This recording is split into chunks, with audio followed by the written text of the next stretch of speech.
I will bet there's no shortage of things happening in your church. Kids ministry, students, groups, outreaches, special events, the list probably goes on. Keeping communication clear across it all can be exhausting. With Church Copy AI, you can turn a simple event description into a complete communication package. Emails, posts, texts, and more, all working together to create awareness, build anticipation, and provide follow-up. And it's all organized in one place, in your church's voice. You can get started for free at churchcopy.ai/unstuck. That's churchcopy.ai/unstuck. Well, welcome to the Unstuck Church podcast. I'm Sean, your host, here again with Amy Anderson, and today we're continuing our series on why management is not a dirty word in ministry. Last week, we talked about the difference between leadership and management, and this week, we're actually going to focus on how to develop a feedback culture in your church team. Amy, why is this topic specifically so important for church leaders? Well, let's start by acknowledging that church leaders have the most important mission in the world, the mission given to us by Jesus in Matthew 28 to go and make disciples of all nations. And as followers of Jesus, we've all been given spiritual gifts to accomplish that mission, followers that make up this body of Christ. And then Paul teaches us in 1 Corinthians 12 that each of us are a part of the body, but we're different parts with different roles. And he created like this dependency on each other, right? That each part is dependent on the other parts if we're going to be healthy. And I think God created us to be dependent on each other. He wanted us to need other people to complete the body. So to answer the question why this topic of feedback is so important, it's because that's how he's designed us. If we're going to be a healthy body of Christ, then we need to talk to one another. We need to communicate with one another, watch one another's back, and then grow in our abilities to play the role he's placed us in. As it says in Proverbs 27, we are to sharpen one another. Yeah. And in Ephesians, Paul calls us to speak the truth in love to one another. He says, doing this, we will no longer be immature like children. Instead, by speaking the truth in love, we will grow in every way more like Christ, who is the head of the body, the church. So that's the spiritual answer. That's a good one. The human answer is that we all need honest feedback around what we're doing well and how we can get better, right? Teams that do this well are healthier and probably accomplish more. And that's what we want. We want healthy and high-performing teams accomplishing, again, this great mission that God has given us. So today we're going to explore how creating a culture, right, where feedback flows freely, how it actually strengthens relationships, develops people, and increases the effectiveness of our ministries. That's good. Sounds like a great conversation. So let's just dive right into it. Why do you think so many ministry leaders struggle with giving feedback to the members on the team? Yeah, and they do. I mean, for all of our listeners right now, I don't think any of us love this topic, right? It gets uncomfortable. And I think it's harder in ministry for a couple of reasons. And first, and what I think is probably the biggest reason ministry leaders struggle to give one another feedback is because there are a lot of people in ministry. Yep. And I can say that with some authority because I have worked with hundreds of ministry teams now over the years. And one of the tools that we use during the engagements is a DISC-based assessment called Leading from Your Strengths. And one thing the assessment does, it puts the results, people's results either on the top half of the wheel or the bottom half of the wheel. And the people on the top half are people who tip towards getting stuff done first. And then relationships come second. Whereas the people on the bottom half of the wheel, that represents people who tip towards people and relationships first, and then the work comes second. Now, that doesn't mean that people on the top half of the wheel only want to get things done and don't care about people. Just like it doesn't mean the people on the bottom half of the wheel only care about relationships and don't want to get stuff done. It's just that all of us, we will tip one way or the other first. Yeah. And again, I've looked at hundreds of these now, these wheels, maybe thousands, honestly. And I would say that 75 to 80% of the ministry leaders that we've assessed at the Unstuck group, and honestly, maybe even more, fall on the bottom half of the wheel. These are people. And, this makes sense to me. A lot of us go into ministry because we love and care about people. And there's so much that's great about those of us on the people half, but there's also some downsides to it. Now, Sean, I know you are a top of the wheel person. I am. So you may not resonate with some of these I'll share. But being a people person myself, here's how we feel when we think about giving other people feedback. I'm Mm-hmm. constructive feedback, right? Mm-hmm. Things that are uncomfortable to say. Sure. First, we fear that giving our feedback to this other person will disrupt our relationship with that person. Mm-hmm. And second, we don't like conflict. So we just don't want to go there. We'd rather just keep the peace. So this means that people, we tend to avoid difficult conversations to protect relationships. We prefer to be kind and skip the hard stuff. So what you're saying is that the top of the wheel people like me are better at giving feedback? Is that right? Oh no, you have your issues too. Okay. Well, I Top feel of the that. wheel people, again, those who tip towards getting stuff done first, they don't struggle so much as giving feedback, but rather Mhm. how they give it. They can Okay. lack kindness. And Yep. we have to remember, Paul taught us truth and love. And our friend Mhm. Lance Witt, who we featured on the podcast last week, would say it this way. He would say, as ministry leaders, we need to be clear and kind. Mhm. Clarity is very natural for the top of the wheel people. Kindness is second nature for bottom half of the wheel. But Mhm. clarity and kindness are both essential to having a healthy culture of feedback. And Amy, I think clarity actually is kindness, right? Yeah, you would. And it is. It is when it's delivered with kindness. But Mhm. so that's the first reason I think we can struggle to give one another feedback. Many of us just have not taken the time to develop the skills that we really weren't naturally hardwired with. The second reason, many ministry leaders really didn't receive any formal management training. We talked about that a little Sure. bit last week, right? Seminaries might have taught us how to preach and care for people, but Mhm. not how to develop other people. Yeah. And Sean, that's why I think our staffing and structure engagement is so helpful to churches because we talk about the people side of an organization. Right. And at the end of the day, that's what a church is. It's an organization made up of people. And there are organizational principles many ministry leaders have just never been exposed to. And learning how to effectively give and receive feedback is one of those critical skill sets that Mhm. any of us who are leading other people need to be good at. And honestly, not for our sake, but for the sake of those that we lead.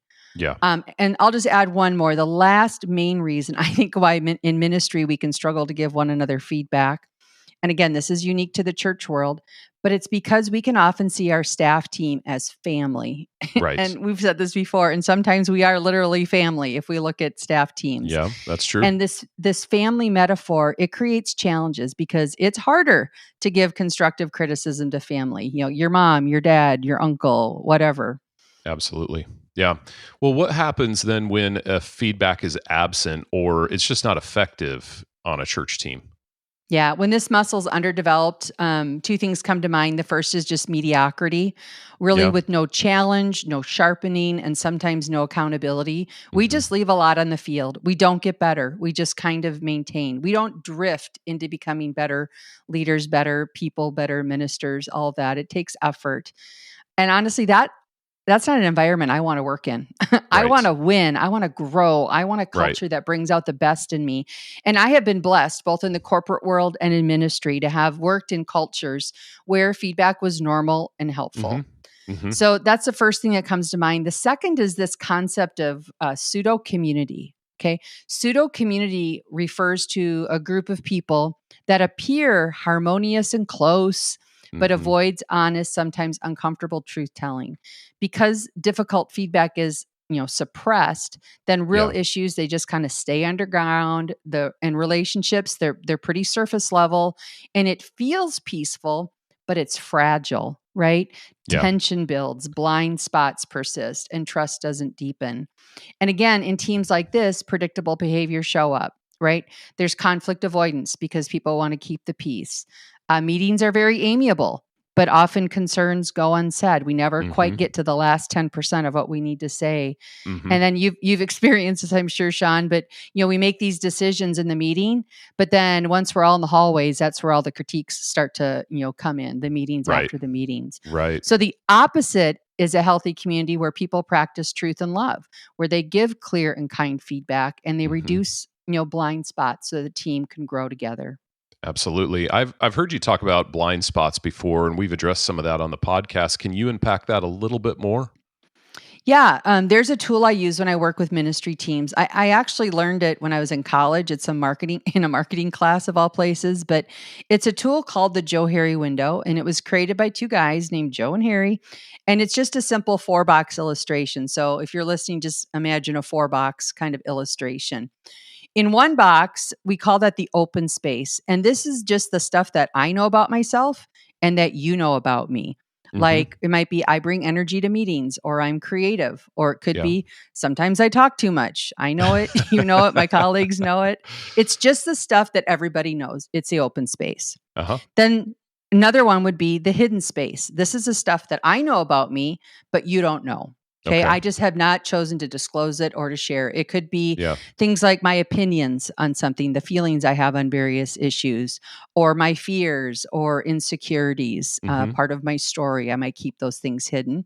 Mm-hmm. Then there's the stuff in the box that I don't know about myself and you don't know either. We'll just call that the unknown space, things that haven't been discovered or revealed yet. Yeah. But the one I want to highlight or call out is the fourth quadrant, and that's the blind spot. This is the stuff that I don't know about myself, but everybody else does. Okay. Those are Yeah. our blind spots, and blind spots are dangerous. They can hurt us. These areas are in full view of everyone except me. So Mm-hmm. here's some examples of blind spots. Okay. That person that interrupts people all the time. They probably don't even realize they're doing it. It's just a Mm-hmm. habit of interrupting. Okay. Everyone else is irritated by it. That person doesn't know it. Yeah. That person who has the habit of walking around the office and interrupting other people's work time to socialize. Yeah. That colleague that has a resting pastor face. I just don't know how else to say that, Sean. That's a good way. And unintentionally is communicating things like, I'm bored, I'm uninterested. I think that's a terrible idea. Mm-hmm. This was a long time blind spot for my husband. Yeah. We used to work together. I'd walk by his office and he'd be giving someone some feedback. And I'm like, they're scared to death right now because of what his face is communicating. But I lovingly shared that with him, and he works on it more intentionally now, like to raise his eyebrows and smile when he talks. Yep. But blind spots exist for all of us because we can never really know what it's like to be on the other side of ourselves. And in the examples above, like I said, the first person might think they're a great listener, or the person who walks to the office thinks that people love them and people love to socialize with them. So, going back to your original question, what happens when feedback is absent or ineffective in a church team? I think we underserve our teammates, allowing these blind spots to bring down chemistry, right? Healthy organizations, healthy teams help people reduce their blind spots by providing clear and kind feedback. Yeah. Yeah. That is a great overview of why feedback is important, Amy. And if we don't have listeners leaning in at this point for a solution, I don't think feedback will ever work in their church. So they probably tune out at this point. So let's get on to the solutions. How can church leaders begin to create a healthier feedback culture in their team? Yeah. Changing a culture always begins at the top. So this means that feedback needs to be a muscle that's developed at the top of the organization first. And there are hundreds of books written about giving and receiving feedback. But I always appreciate Patrick Lencioni's books. You know, in one of them, he has this team exercise where the team provides one another feedback on what they do that helps the organization, and then one thing they do that gets in the way that holds the team back. And I probably didn't quote that exactly right, but you get the gist, right? You get your senior leaders around the table and you start practicing feedback. And the exercise is designed where the lead pastor goes first. He or she asks, what am I doing that's helping the organization? And then what's one thing I'm doing that's hurting the organization? And each team member answers that question, right? Now, if you're uncomfortable with feedback, that suggestion probably got very uncomfortable, but I'm telling you, it's an easy way to start building this muscle. And then after the lead pastor goes, then we put the next person on the hot seat and they repeat that exercise. If the top leaders are not comfortable with an exercise like that yet, then start somewhere else. Read a book together on feedback. Learn about the concepts, develop your language around it. I've read Crucial Conversations over the years. I think Lance mentioned a few on the last podcast. The point is that the organization is not going to be comfortable with feedback until the leaders get comfortable with feedback. That's good. Okay. Yep. Second is find your motivation for providing feedback. Again, those of us on the people side of the wheel, I think we relate feedback to pain, embarrassment, discomfort. But what if Hmm. the word feedback evoked positivity to you? I mean, I think it's all about finding the right motivation when we provide feedback. Sean, I have managed teams now for 30 years. But in my first decade of leadership, giving feedback was really an underdeveloped tool in my tool belt, my leadership tool belt. But one day it clicked for me. If I could find my motivation, the right motivation for providing feedback, then it got easier because my mindset was, hey, these are the people God's put in my care, and it's my job to bring out the best in them. Hmm. When my motivation providing the feedback was aligned to helping them get better, it made the words come so much easier. And I think that's what they felt when I gave them the feedback. And this was about being for them, not being against them. Going Right. back to the example of the blind spot, when I was providing feedback on a chemistry issue that was a blind spot for them, I was serving them well by helping them see something that everybody else could see and they couldn't. Hmm. And of course, our conversation, it was just me and my employee. So it wasn't embarrassing or humiliating, it was helpful. So, finding the right motivation is another first step to develop a culture of feedback. I think we leave a lot of feedback, necessary feedback, on the Yeah. table Yeah. because we're uncomfortable. But Yeah. again, we have to find the motivation to help that person. Yeah. That's good. And third, I would just say remember that feedback is not just about pointing out things that aren't going well, right? Developing a culture of feedback means we also leverage it to reinforce the good things that our team members are doing, what they bring to the table. Yes. Right. One of my leadership swing thoughts around feedback is encompassed in two phrases. First is what gets noticed gets repeated. Hmm. So when I was the weekend leader at our church, honestly, the most effective form of feedback was when I was recognizing the good things that my teammates were doing right. Right. And Yep. sometimes it was public, sometimes it was private, depending on the person. But when they did something great, I just made sure they knew it. And I think Hmm. catching people doing things right and letting them know you've noticed it is one of the strongest forms of feedback. Because again, what gets noticed gets repeated. Right. And then the second part of that phrase is you get what you tolerate. And if you lead people, you know what I'm talking about. I Hmm. think we've all hit those times when we're frustrated with someone on the team and you wish they would behave differently or you wish they would fill in the blank. As a manager, you have to look in the mirror first and tell yourself you get what you're tolerating. So Hmm. if you're frustrated, I'm sure other people around you are too, but this team member is under your care. So at the end of the day, you're tolerating it. So that concept also gave me the courage to move in and have the tough conversations that I needed to have with people. So model it, find your motivation, and remember feedback is both to recognize achievement and address gaps. That's really good. It just hit me, Amy, as you were talking through that, and specifically when we were talking about finding your motivation. Mhm. In a coaching relationship, we expect feedback, right? I mean, we think about our sports teams Mhm. and we think about our coaches, and it's actually the coach's responsibility to provide feedback, both positive and I the love areas that. where teammates are lacking. Mhm. Your football team in week one of the season just had an Oh, incredible comeback, and I watched the coach provide lots of feedback to a rookie quarterback on the that's sidelines, right. right? Thanks for That was talking about the expected. Vikings. That's right. You're welcome. That was expected in that environment. But there's something about especially in a ministry setting, we don't see ourselves from that perspective of a coach. Oh, And great because of analogy. that, it holds back the feedback that really needs to be shared. It's Yep. really interesting. Let's talk about some best practices, Amy. What are some of the best practices that you've seen around providing feedback? Yeah, and this is something we do at our staffing and structure review, but we have to learn to be diagnostic around feedback. I say that because it's important to do your prep work before giving people feedback, right? You need to identify what feedback is needed, what's the most important feedback to give, right? We don't want to Hmm. overwhelm people. Right. And you also need to provide what needs to change going forward. So I like to break it down to character issues, chemistry issues, competency issues, and team culture issues. And I really like the framework that was built out by the Table Group in the book, The Ideal Team Player. Yeah. They took those three areas of character, chemistry, competence, and retitled them humble, smart, and hungry. And if you haven't read the book, you should read the book. A tool like that will give you a framework for how to provide feedback. And I'll give Hmm. you just a quick example of the diagnostic work that preceded me giving feedback to two of my worship leaders back in the day. So I had one worship leader, and she actually she would fill in on the weekends. So we had some staff worship leaders, but She would drop in at our various locations. She's very loved. But when she led out of her own style, and it didn't quite match the brand, if I could say it that way, of our worship experience. Sure. So while some people loved it, I also had to look through our filter. If I had invited my friend this week, I would have expected a different worship experience. Yeah. So going forward, I affirmed her. I mean, she's amazing, but I just said, going forward, I need you to lead by our brand expectations, not simply out of your natural style. So for me, that was a competence conversation, or maybe a culture conversation in relation to what she was doing.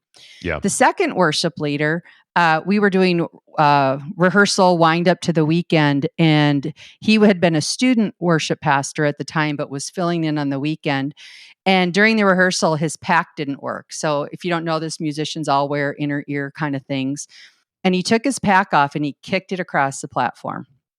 And everyone saw that, all of our volunteers. And here's a guy who's going to lead us before the throne here in a few hours.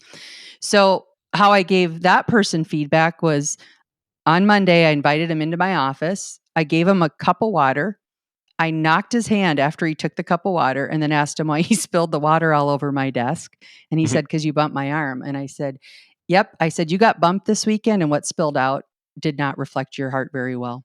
This was a character conversation. This was more of an intervention. Like, what happened there need not happen again. And he had to do some work to really address what was going on in his heart. So you can see addressing a character issue is very different than addressing a competence issue, which is different than addressing a blind spot or a chemistry issues. So for you and any other leaders on your team who are leading other people, right, we need to be thinking through the character, chemistry, competence of their employees. They should be praising them in the areas they're thriving, and then they should be providing feedback for where there are gaps. Yeah. And like you said, Amy, people can't change what they're unaware of, right?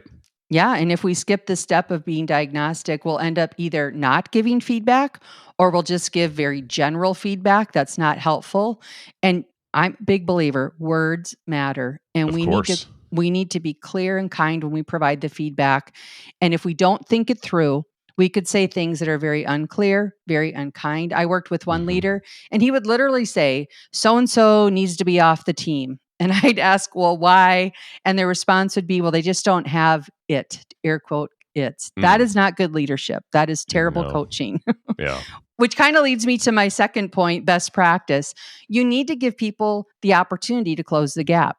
So every employee should be given the opportunity to understand where they need to grow, and then given the time to close the gap, because change doesn't happen overnight. Now, if it's a character issue, that needs to be a quick fix. I mean, character is hard to change overnight, but if it's a character issue, we're not going beyond 30 days with something like that.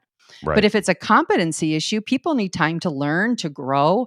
And honestly, if you've been churning as a manager for 6 months because you're frustrated with someone's competence, but you haven't given them any feedback, then that's your problem, because now they're going to need another 6 months to turn it around. Yeah. And then third, just build this expectation of building feedback into your regular one-on-ones. You know, a good performance management system happens at every one-on-one, not annually. You might need an annual finish line, but managers should be having performance conversations all the time.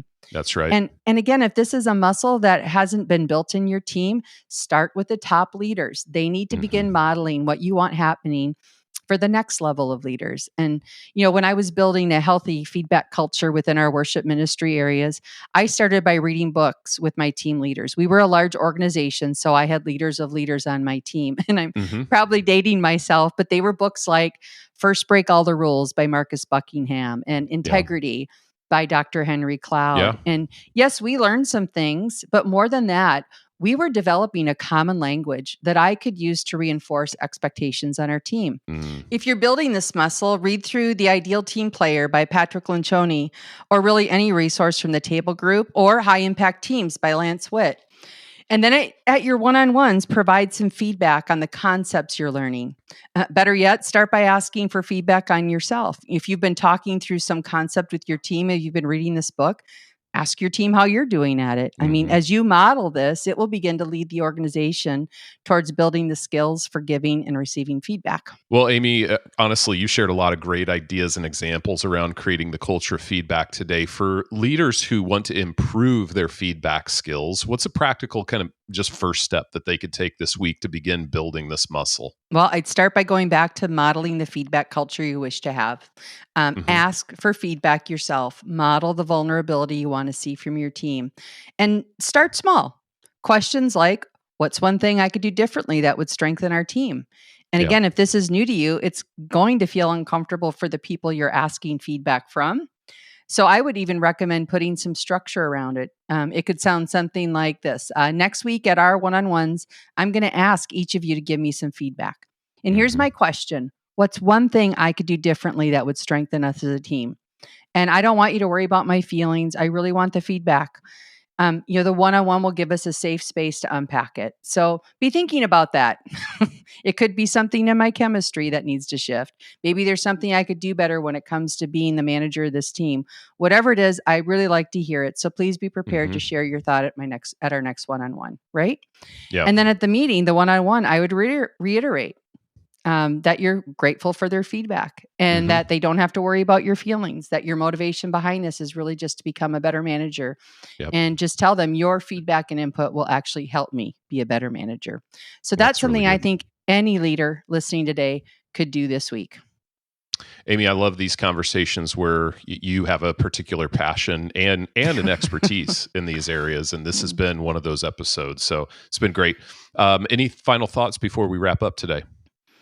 Yeah, a couple of feedback, again, is such an important aspect of leading a healthy team. I mentioned earlier that ministry teams have some unique challenges. And one of those challenges was around, seeing the staff team as family. Yeah. But I loved what John Gordon said on the Carrie Newhoff podcast a month or so ago. He said that those teams need to acknowledge, so if this is you, if you're a family, say, yes, we are a great family, right? We love and care for one another well. But we need to be a better team. And being a better team means embracing a culture of feedback. So I hope that gives some people some language. That's and good. I just want to loop back to ultimately, again, this is about stewardship.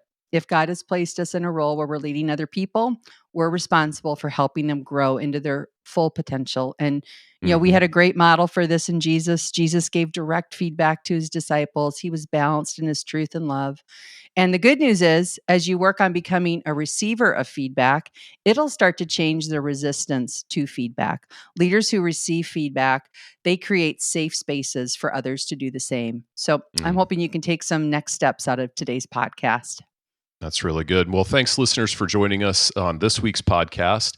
Next week, we're going to continue our series on management by discussing just how to set clear expectations and goals for your ministry team. So make sure you subscribe to get the show notes for each of our week's conversation. You'll get the Leader Conversation Guide as well. All of that will come through your email, and you can sign up at theunstuckgroup.com/podcast. And if you're a church leader that's facing some of the challenges with your team that we've been talking about through this series, we'd love to help. You can reach out to us at theunstuckgroup.com and start a conversation with us today. So next week, we're back with episode 3 of this series, and we'll see you then.